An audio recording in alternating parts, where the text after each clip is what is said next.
Hello, I'm Jordan Guth, host of Season 2 and 3 of the SoundStage Audiophile podcast, as well as lead reviewer for a new video series on our YouTube channel called Practical Audiophile. Today, I'm here to tell you what's new on the SoundStage network for March 1st. But first, I want to tell you about two new videos. One is a new video about Haggle's flagship DAC, the D50, which was introduced on February 20th. We have a video about the D50 showing design details. We also have a unit in for review. The other is the first installment of our new Real Ti-Fi series created by SoundStage videographer Jeremy Purdom, who's currently living in Thailand. This first episode shows some amazing systems. Now, the content by sight. Over on SoundStage Australia, editor Edgar Kramer reviews the distinctive Salata 88 loudspeaker from Australian maker Spectraflora. Edgar was impressed with the thoroughly executed package and intelligent design of the Salata 88. He praised the loudspeaker's dynamic capabilities and its powerful bass, which were no doubt due to the uncommon mix of a waveguide-loaded compression tweeter, graphene-coated magnesium mid-bass driver, and twin slot-loaded, horizontally opposed, internally mounted woofers. SoundStage founder Doug Schneider and senior editor Jason Thorpe have just returned from Tampa, where they attended Florida International Audio Expo. You could read their extensive coverage on SoundStage Global. While Doug and Jason were in Florida, our UK contributor Jonathan Gorse was touring the exhibits at England's Bristol Hi-Fi Show. Watch for Jonathan's coverage of the Bristol show coming soon to SoundStage Global. On SoundStage Ultra, senior editor Jason Thorpe reviews the Rex 300 power amplifier from Balanced Audio Technology, BAT for short. While BAT is better known for tube amps, the Rex 300 is a solid-state design rated at 200 watts per channel into 8 ohms or 400 watts per channel into 4 ohms. Jason concludes, the Rex 300 doesn't sound like a tube amp. What it sounds like is an excellent solid-state amplifier that's designed and built by a tube amplifier company. It's a lovely component and deserves my highest recommendation. Jason was totally spinned by Bowers & Wilkins' 801 D4 signature when he reviewed it last year. This gorgeous floor standard cost $55,000 a pair, which got Jason thinking. Could he replicate the pair's performance by mating B&W's flagship stand-mount speakers with a couple of the company's premium subs? Jason has just hooked up the subs. In his monthly editorial, he describes the result. The best bass I've yet had in my room. Not the most, not merely the tightest. No, it's more than that. On SoundStage Access, senior editor Dennis Berger reviews Onkyo's TX RZ30 9.2 channel AV receiver. The RZ30 includes the full bandwidth version of Direct Live room correction with the ability to add Direct Live bass control functionality. Dennis writes, full bandwidth Direct Live and a receiver that lists for $1,200 and sells for $1,100? I didn't think we'd see the day anytime soon. It's an incredible value. Add the $299 bass control license and the value proposition changes dramatically in the right direction. In principle, Dennis is adamantly opposed to paying to unlock extra software-based features in a consumer product. But as he writes in his monthly editorial, he's making an exception for Direct Live bass control. Would I pay $300 for a black box that has this transformative an effect on the sound of my speakers in my room? Dennis asked rhetorically. In a heartbeat, I would.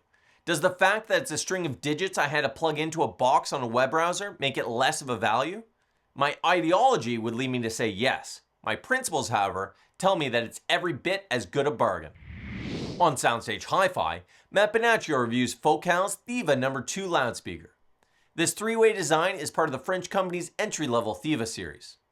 The Thiva No. 2 is a well-built and versatile loudspeaker, Matt writes, and then adds, those who are imaging freaks, folks who want the speakers that bring them up on stage with the performers, are sure to enjoy Focal's mid-size floor standard. In his monthly editorial, Doug Schneider marvels at the enduring popularity of the compact disc, which has been with us for over 4 decades, and checks out Chan Ling's versatile ET3 CD transport. Doug's wife hates hi-fi clutter, so she was mighty pleased when Doug replaced the component stack in their family room with the R2500R streaming CD receiver from Germany's T+A Electroacoustic. As he discusses in his System 1 column, this elegant, multi-talented component combines a CD player, network streamer, high-resolution DAC, headphone amplifier, and a tuner that can receive analog FM and HD radio signals. And it can be purchased with an optional phono stage. Doug writes, Rather than just creating an all-in-one component that's merely convenient and good, T+A built something truly great, because not a single feature of this unit can be considered a weak link. For audio reviewers, Upgrade Fever is an occupational hazard, but Gordon Brockhouse thinks he's put together two endgame music systems, one in his living room and the other in his home office. Both of them exemplify convenient, lifestyle-oriented hi-fi, which is the focus of SoundStage Simplify. I fully expect both systems to thrill me until I shuffle off this mortal coil or get carted off to a home, Gordon confidently predicts. Inspired by SoundStage's new video series, Why Vinyl, music editor Joseph Taylor discusses the joys of record collecting in this month's Pulse column on SoundStage Experience. Like the people who were interviewed in the first episode of Why Vinyl, Joseph enjoys the tactile aspects of analog playback. But it's mainly about the sound. For me, the sound of an LP carries a magic and emotional pull that digital playback, even in high resolution, doesn't quite reach, he writes.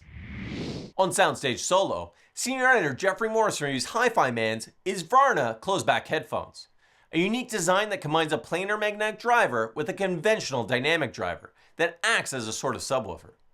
Jeffrey says this hybrid design is successful. Throughout my listing, the bass was warm and full without being overpowering or boomy, he writes.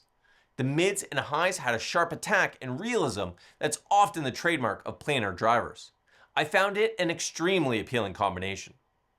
In his monthly editorial, Jeffrey pays tribute to the people of Los Angeles, where he's lived for 25 years. Their resilience, their diversity, and their creativity. LA is as much a music town as it is one for movies, he observes.